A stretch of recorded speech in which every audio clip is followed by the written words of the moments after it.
Welcome back to my channel. कैसी मेरी YouTube family? I hope आप लोग बिल्कुल ठीक होंगे। अल्हम्दुलिल्लाह हम लोग भी बिल्कुल ठीक ठाक और फिट फाट हैं। ये है जनाब ईद का दूसरा दिन। अभी मैं सफाई वगैरह करने लगी थी क्योंकि छोटी ईद पे बिल्कुल भी हेल्पर्स नहीं होते हैं, लेकिन इनकी हो गई कोई फोतगी और इसकी यहाँ पे कुछ चीज़ें पड़ी हुई थी तो ये वो लेने आई थी। तो मैंने इसे कहा कि चलो लिविंग वगैरह मेरी अच्छे से साफ करके चली जा। चल आ ही गई है, वैसे तो तूने आना नहीं था लेकिन जब आई गई तो थोड़ा सा कर जा। तो थैंक गॉड कि बहुत अच्छी है। तो जाते जाते उसने मुझे लिविंग और किचन कर दिया साफ। तो बस ये है कि बस अल्लाह तवक्ली पहुँच गई, नहीं तो इसने आना शाना कोई नहीं होता ईद पे। जब लिविंग वगैरह साफ़ हो गई, किचन साफ़ हो गया, मैं आ गई किचन में और यहाँ पर जनाब मैं बना रही हूँ अम्मी के लिए शामी कबाब मज़ेदार से।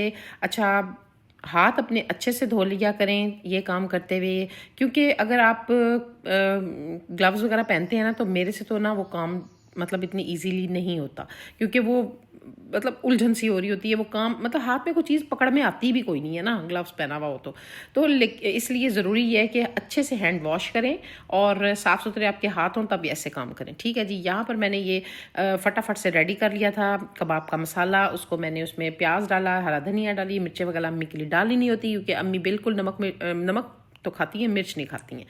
यहाँ पे उनके कबाब बना रही हैं और उन्होंने कहा था कि मुझे ना सिर्फ एक कबाब बना के देना चाय के साथ, इससे ज़्यादा मैंने नहीं खाना। मेरी अम्मी की ना इतनी खुराक नहीं है तो वो बिल्कुल भी इतना ज़्यादा नहीं खाती हैं। शायद इंसान जब थोड़ा सा बूढ़ा हो जाता है ना तो इतना ज़्यादा खाया नहीं जाता है। तो बस उन्होंने कहा सिर्फ एक कबाब बना के देना है। दूसरी तरफ मैंने 2 अंडे रख दिए थे बॉयल होने, क्योंकि मेरे हस्बैंड ने बोला था सिर्फ 2 एग्स बॉयल करके दे दो मुझे और रनी उसकी जर्दी होनी चाहिए, उसको फुल बॉयल नहीं करना। बस उनके लिए मैंने 2 अंडे रखे। यहाँ पर जनाब मैंने एक अम्मी के लिए कबाब बनाया, इन दोनों को मैंने दे दिया। ये था जनाब हमारा ईद के दूसरे दिन का नाश्ता। आप कहेंगे कि जनाब ईद के दिन का इतना सा नाश्ता? हाँ जी, हम ऐसे ही हैं, हम इतने शौक से नाश्ता नुश्ता नहीं करते हैं। तो बस फिर उसके बाद मैं आ गई दोबारा से। यहाँ पर मैंने जनाब सोचा कि ऐसा करती हूँ कि मज़ेदार सा कुछ बनाती हूँ आज अपने हस्बैंड और सब के लिए। तो यहाँ पर मैंने निकाल लिए भल्ले और दही भल्ले बनाने लगी हूँ। आप यकीन करें इतने मज़े के बनते हैं ना घर के दही भल्ले, और घर की दही होगी ना जब, तो घर की दही से और ज़्यादा मज़े के बनते हैं। तो मेरी जो दही है ना घर की बनी हुई बहुत मज़े की होती है, मीठी मीठी होती है। तो बस यहाँ पर मैंने थोड़ा सा पानी गर्म किया और भले मैंने उसमें डाल दिए और अब बनाते हैं चल के ज़बरदस्त से दही भल्ले। और आप भी देखें मैं कैसे बनाती हूँ। बड़े सॉफ्ट हो गए थे ये और ऑयल वगैरह इसका ना भल्लों का बड़े निकल जाता है। और आपको याद होगा हमने मिलके ही तो बनाए थे ये भल्ले, तो वही भल्ले हैं ये जो रमज़ान में बनाए थे। तो बस यहाँ पर मैं अब इनको अच्छे से स्क्वीज़ करूँगी इनका पानी और इनको मैं जोड़ती जाऊँगी इस अपने बाउल में और मज़ेदार से दही भल्ले तैयार करूँगी। डालती इसमें मैं कुछ ज़्यादा नहीं हूँ। इसको मैंने अच्छे से स्क्वीज़ किया और स्क्वीज़ करने के बाद इसके ऊपर ना मैंने जो दही के अंदर ना मैंने चाट मसाला डाला था और थोड़ी सी चीनी इसलिए डाल दी थी कि ज़रा ना मज़ेदार सा ना जायका आ जाता है भल्ले में, बिल्कुल थोड़ी सी। तो इसको अच्छे से मैंने मैश करने के बाद इसको मैंने फैला दिया जनाब अपने भल्लों के ऊपर और इसमें मैंने पुदीना डाला था कटिंग करके। पुदीने के बाद जनाब मैंने इसके अंदर थोड़ी सी हरी मिर्चें डाली थी। उसके बाद जनाब मैंने ढेरों ढेर प्याज डाले थे क्योंकि दही भल्ले जो है ना प्याज के बगैर मज़ेदार नहीं लगते। और उससे पहले मैंने ना इसके ऊपर चाट मसाला और ढेर सारा छिड़क दिया था। उसके बाद जी मैंने इसके ऊपर जो मैंने इमली की चटनी बनाई थी ना रमज़ान में वो डाली थी। और उसके बाद लास्ट में ना वो जो नहीं होती पापड़ी, वो मेरे पास पड़ी हुई है, वो मैंने डाल के ना इसको फ्रिज में रख दिया था ताकि ये ठंडे यख हो जाएं। उसके बाद मैंने क्या किया था कि मैंने दूसरी चीज़ें तैयार करनी शुरू कर दी थी। अब आप कहेंगे वो क्या बनाई थी, वो भी दिखाती हूँ आगे चल के। तो ये आप देख सकते हैं कि कितने मज़ेदार से लग रहे हैं। आप यकीन करें जैसे इनकी शक्ल लग रही है ना इससे भी कहीं ज़्यादा ये मज़ेदार बने थे, यमी यमी से। और सारे कह रहे थे ऐसे लग रहा है कि ख़याम सैनमा के दही भल्ले हैं क्योंकि हमारे यहाँ पे ना मशहूर है ख़याम सैनमा के दही भल्ले। तो ये बिल्कुल वैसे लग रहे थे और बड़े मज़े के थे। तो इनको चल के रखते हैं जनाब फ्रिज में और इतने में ये यख ठंडे होंगे। यख ठंडे होने के बाद ही तो इनका मज़ा आएगा खाने का। खैर मैं सोच रही थी कि 1-2 चीज़ें और होनी चाहिए खाने के लिए, क्योंकि ईद पे जनाब जब ईद पे कुछ खाएंगे नहीं तो मज़ा कैसे आएगा। तो बस फिर मैंने ऐसा करती हूँ कि पिज़्ज़ा बना लेती हूँ। मेरे बेटे को ना मेरे हाथ का पिज़्ज़ा बहुत पसंद आ गया भाई, क्योंकि रमज़ान में बना के ना इतना कोई हाथ मेरा बैठ गया था इस पर कि अब मैं आंखें बंद करके भी बना सकती हूँ क्योंकि इसका जो इसकी चीनी नमक इसमें जो कुछ भी मैं ऐड कर रही हूँ वो ऐसे रट लिया था ना मैंने तोते की तरह। जैसे तोता नहीं रटता बातों को, उस तरह मैंने इन चीज़ों को रट लिया हुआ था। तो बस इसको बनाया और मैंने इसको जो है ना मैं क्या करती हूँ कि ओवन में रख देती हूँ ढक शक के ना, तो ये अच्छे से राइज हो जाती है। किचन में जब भी काम करें ना जो जो भी काम करें साथ साथ अगर समेटा समाटी लगी रहे ना तो गंद नहीं पड़ता है किचन में ना। तो ख़ासकर ईदों पे जब किसी ने हेल्पर ने नहीं आना होता ना, तो मैं तो ऐसे ही करती हूँ, जैसे जो काम किया साथ साथ समेटते गए, साथ साथ समेटते गए, जो बर्तन हुआ उसको साथ साथ धोते गए। और दूसरी साइड पे अगर सिंक लगा हो तो बड़ा ही इजी हो जाता है कि आराम से ना बर्तन धुल के सूख भी जाते हैं और आप उसको आराम से फिर अपनी जगह पे रख भी देते हैं। अच्छा खैर, अब यहाँ पर मैं बनाने लगी हूँ पफ पेस्ट्री की फिलिंग। ईद पे भाई खाने पीने की चीज़ें ना हो तो मज़ा तो आता ही नहीं ना बिल्कुल भी। तो खैर मैंने यहाँ पे फ्राई पैन लिया और यहाँ इस पर मैंने लहसुन अदरक की पेस्ट डाली और उसके बाद जनाब मैंने इसको अच्छे से थोड़ा सा ना वो कर लिया था, मतलब ये गोल्डन भी नहीं होना चाहिए, बस हल्का सा सौते सा कर लिया था। उसके बाद मैंने इसमें डाल दिया था चिकन को डाल के अच्छे से जनाब भूनना है आपने, नमक डाल के, ताकि जो है ना उसको वो उसमें चिकन की स्मेल ना रहे, बस अच्छी सी जो है ना वो भून जाए।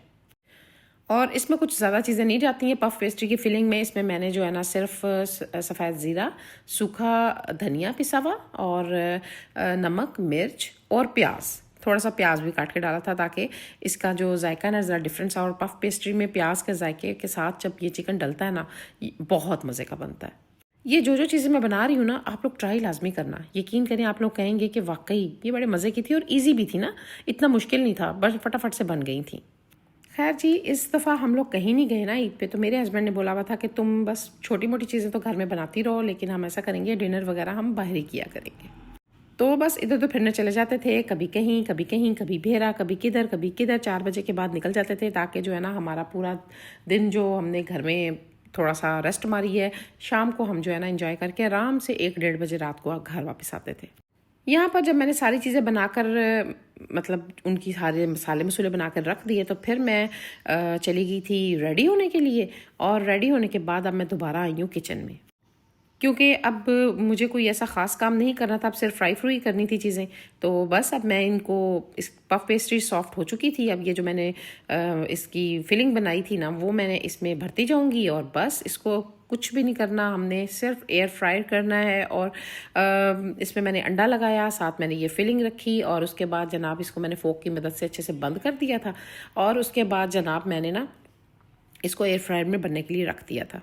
रमज़ान के महीने में ना इतना कुछ बनाने की इतनी प्रैक्टिस हुई हुई होती है और इतनी स्पीडों की प्रैक्टिस हुई हुई होती है, क्योंकि रमज़ान में टाइम बेशक ज़्यादा था, इतना ये नहीं होता कि आप 1 बजे शुरू होते हैं तो आराम से आप 6 बजे तक बना लेते थे सब कुछ।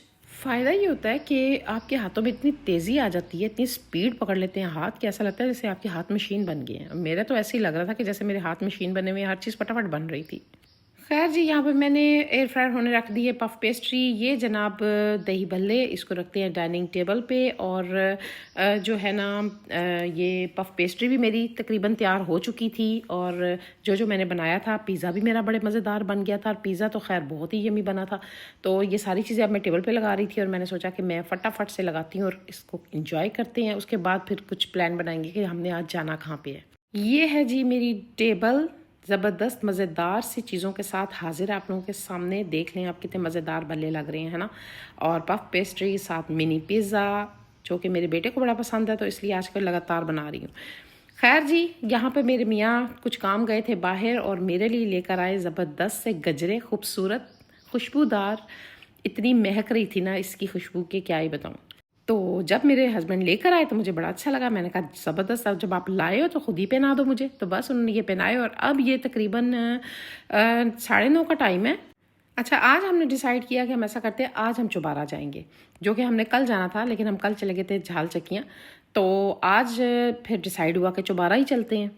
जहाँ हम फर्स्ट टाइम रहे थे और ईद का दिन था, तो टका के रश था यहाँ पे, इतना रश था, इतना रश था। आधा घंटा हम बैठे रहे, लेकिन शुक्र अल्लाह का जो यहाँ का मैनेजर था उसने हमें देखा कि काफ़ी देर से बैठे हुए हैं, तो उसने जब जो कुछ सीटें खाली हुई तो उसने हमारे लिए जनाब हमें वो जगह दे दी। और थैंक गॉड हमें मिली जब जगह, तो हमने शुक्र अल्हम्दुलिल्लाह की, यार बड़ी अच्छी जगह में मिल गई थी। तो यहाँ पे बड़ा ही मज़ेदार माहौल था। यहाँ पे वो गाने शाने गाए जा रहे थे, सिंगर आया हुआ था, अब नाम तो मुझे नहीं पता कौन था, लेकिन सिंगर बड़ा अच्छे गाने गा रहा था। और यहाँ पे खूबसूरत सी जो है ना ये डेकोरेट भी बड़ा खूबसूरत हुआ था, बहुत अच्छा इन्होंने डेकोरेट किया हुआ था। और माहौल बड़ा ही पुरफज़ा था, क्योंकि ये ऊपर छत पे है तो वैसे ही ठंडी ठंडी हवाएं चल रही थी, बड़ा ज़बरदस्त माहौल था। खूब हमने इंजॉय किया यहाँ पर आकर, और जगह भी ऐसी मिली थी कि नीचे झांकने झूकने का भी बड़ा मज़ा आ रहा था। तो बस यहाँ पर बैठ गए हम और खाना शाना ऑर्डर कर दिया हमने। तो भाई से मैंने बोला, मैंने कहा ज़रा जाकर ना थोड़ा सा जो इनके तिक्के शिक्के बन रहे ज़रा इसकी वीडियो तो बना के लाओ। तो ये मज़ेदार से तिक्के बन रहे थे, लाइव किचन था इनका, यकीन करें बहुत खुशबुएँ आ रही थी बड़ी मज़ेदार सी, भूख हमारी और दुबाला हो रही थी, चमक रही थी बल्कि। तो ये सारा जब लाइव होता है ना तो एक तो काम भी साफ़ हो रहा होता है और आप देख रहे होते हैं तो बड़ा अच्छा लग रहा होता है। तो बस यहाँ पर जो है ना ऑर्डर हमने दे दिया था। ऑर्डर में हमने दिए थे टिक्के, दिए थे कबाब, दिए थे उसके बाद कलमी टिक्का दिया था, और एक दो चीज़ें और थीं, पता नहीं क्या था वो मैं भूल गई। उसके बाद हांडियाँ इनकी जो हमने कहा था कि आपकी ज़्यादा मज़ेदार हांडियाँ ना वो लाकर हमें दें। अम्मी के लिए अलहदा से मंगवाई थी क्योंकि वो फीकी खाती हैं। और उसके बाद हमने जो एक लाहौरी हांडी थी, एक हमने मंगवाई थी क्रीमी हांडी अपने लिए। बड़े मज़ेदार खाना इनका, बहुत मज़े का था, मज़ा आ गया हमें खा के। और जो ये डेकोरेशन हुई थी उससे तो और ज़्यादा मज़ा आ रहा था, क्योंकि अच्छी अच्छी सी वाइब्स आ रही थी ना। हर कोई ना अपने हिसाब से ईद को सेलिब्रेट करता है, और बल्कि करनी भी चाहिए। जितनी जिसकी इस्तात है उस हिसाब से आप ईद को एंजॉय करें, फिरें टुरें, जो भी आप करें करना ज़रूर चाहिए। क्योंकि भाई साल में एक दफ़ा ईद आती है, शादियाँ तो आती ही रहती हैं। मुझे शादियों पे इतना मज़ा भी नहीं आता, लेकिन जो ईदें हैं ना वो मुझे बहुत अच्छी लगती हैं। या शायद मुझे इसलिए भी अच्छी लगती हैं क्योंकि ईदों पे मेरे हस्बैंड की ज़बरदस्त सी छुट्टियाँ खुद ब खुद आ जाती हैं ना, आपे आपे। और हॉस्पिटल बंद होता है, मुझे ये भी नहीं होता कि कोई जो है ना इन्हें बुलाएगा और ये जाएंगे। तो मैं बड़ा इंजॉय कर रही होती हूँ कि मेरे हस्बैंड मेरे पास है, छुट्टियों पे हैं। और सबसे बड़ी बात ये होती है कि ख़ुद भी रिलैक्स होते हैं, कि मतलब हम खुद चले जाते हैं, हर जगह जाते हैं, हम छुट्टियाँ भी कर लेते हैं। 10-15 छुट्टियाँ हमने अगर कहीं जाना है हम कर लेंगे, लेकिन वो खुद की हुई होती हैं ना। ये ईद की छुट्टियाँ तो खुद ब खुद ही मिल जाती हैं, तो ये भी रिलैक्स होते हैं। लेकिन शुक्र अल्हम्दुलिल्लाह इतना अरसा गुजर गया है, टेंशन कभी नहीं हुई। शुक्र अल्लाह ताला का एहसान है, हर काम अच्छे से हो जाता है, छुट्टियाँ भी कर लेते हैं, एंजॉय भी कर लेते हैं, सब कुछ हो जाता है मैनेज, अल्हम्दुलिल्लाह। ये मज़ेदार सा हमारा खाना, और खाना खाते हुए मैं अपने हस्बैंड से कह रही थी, मैंने कहा लास्ट फाइनल टच भी आपने देना है। उन्होंने कहा कौन सा टच? मैंने कहा हमने बाज़ार जाना है, वहाँ जाके हमने पान लाजमी खाना है। वैसे हम इस तरह नहीं है कि हम रूटीन में कोई पान शान जाके खा रहे होते हैं, लेकिन जब ईद वगैरह हो या हम कहीं फिरने टुरने गए हुए हैं ना, तो हमारा जो एक इंजॉयमेंट का एक दौरानिया होता है ना, उसमें पान भी लाजमी होता है। भाई हम लाजमी पान खाते हैं। अच्छा, हम तो यहाँ पे खाना शाना खा रहे थे, लेकिन अभी बहुत सी फैमिली ऐसी थी जो हमारे साथ आई थी, मगर वो अभी साइड पे ही बैठे हुए थे, उन्हें अभी जगह नहीं मिली थी। तो शुक्र अल्लाह का हम जल्दी फारिग हो गए। खैर जी, अब हम फारिग शारिग होके अब निकले हैं बाज़ार की तरफ। वहाँ जाके हम पान शान लेंगे, पान को एंजॉय करेंगे, उसके बाद हम वापस घर जाएंगे। तो आई होप कि आपको मेरी ये सेकंड डे ईद का भी अच्छा लगा होगा, मेरी वीडियो अच्छी लगी होगी। अगर अच्छी लगी तो मेरा चैनल जिसका नाम है हमारी गपशप को सब्सक्राइब करें, लाइक करें, शेयर करें विद फैमिली एंड फ्रेंड्स। और ये है जनाब मज़ेदार सा पान। मुझे इजाज़त दें, मिलूंगी इंशाल्लाह नेक्स्ट वीडियो में। अपना ख्याल रखें, दुआओं में मुझे याद रखें। टेक केयर, अल्लाह हाफिज़।